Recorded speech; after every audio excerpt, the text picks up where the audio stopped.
Hi guys, welcome back to English Without Borders. Today's video is going to be a quick tip on how to feel more comfortable in your English writing. If this is your first time here on our channel, then welcome. I'm Kayla, your American English fluency, confidence, and pronunciation coach. As most of you know, we have a free Facebook community where we do live classes multiple times a week. And if you haven't joined yet, make sure you do by clicking on the link in the description box below.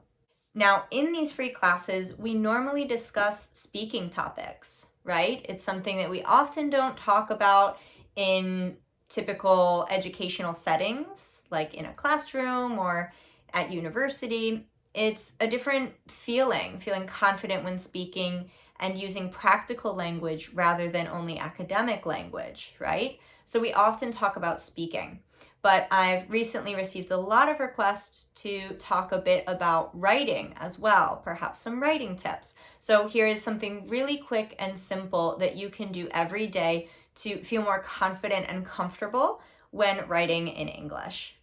When I was doing my master's degree here in Spain in 2018, something that was really frustrating to me was in my essays that I was writing, I was making so many mistakes regarding prepositions, things that I had already learned, things that I should have seen coming. And I kept getting more and more stressed out and overwhelmed because my writing wasn't perfect. But I didn't feel the same when I spoke. Those same mistakes weren't coming out when I was speaking out loud. So why was I doing it wrong when it came to writing? My problem was I was thinking about it way too much.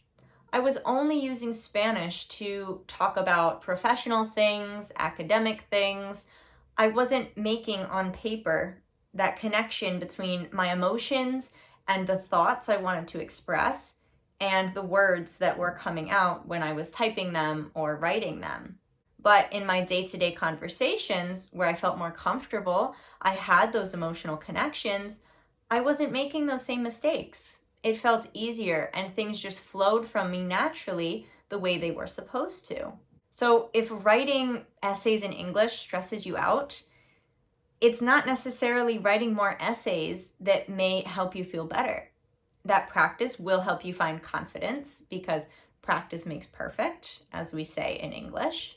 But the root of the problem, if you feel really stuck and frustrated when writing in English, may be an emotional barrier or an emotional blockage that you have between your thoughts going on, perhaps in your native language in your head, and the words you're writing down on paper. Sometimes we just think about things too much. We overanalyze the grammar, we overanalyze the prepositions, we overanalyze the vocabulary. Once you reach a certain level in your non-native language, you'll often find that things just sound better than another option. For example, am I afraid on something or am I afraid of something? Right? You will just know after a while which one goes with which and things will make more sense. So we need to take the pressure off of ourselves when we're writing in English. Once we feel more confident on a personal and emotional level with English and we feel we've made those emotional connections with the words we're writing, it can feel much easier to write in an academic setting as well. So I have some 5-minute exercises you can do every day to make sure you're practicing making the switch and writing in English in your day-to-day activities and helping you feel more confident when it's time to write in a more professional setting. The first thing I recommend is writing down or journaling at least 5 minutes a day in English. This could be in the morning, the first thing you do when you wake up. You can just write down your thoughts. How do you feel? What are you going to do throughout the day? What's on your mind from last night, perhaps, or what happened last week? Whatever thoughts and emotions you have when you first wake up, or perhaps before you go to bed, or when you are on your lunch break at work, or you have a small break in between your classes, take 5 minutes to just write down these thoughts and emotions in English. You'll find through this process that perhaps you learn more vocabulary of things that you did not know how to describe before. You may find that you are writing with better vocabulary because you're letting it flow naturally rather than second guessing yourself all the time. And you may find that it's just fun for you to write down your emotions in your non-native language. Another thing you can do with this, if you have a lot of English-speaking friends, or maybe you have friends from all over the world that use English to communicate, then you could practice writing social media posts in English as well. It may feel uncomfortable at first. You may be worried about mistakes, but you'll find that after a couple times, you'll just forget about it and you'll think, if I've described what I want to describe, if I have shared this emotion I wanted to share, then that's all that's important. Or something else you could do is even write your grocery or shopping list in English. Force yourself to think of other products or other things in English naturally. Make it second nature, make it habit.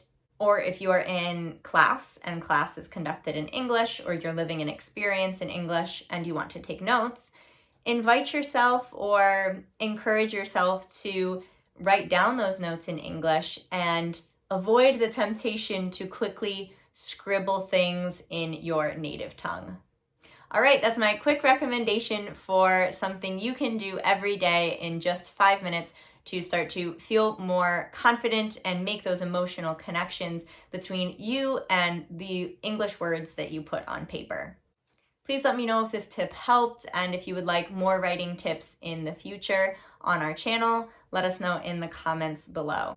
You can find in the description box below the link to our free Facebook community if you want to participate in our lessons and say hello.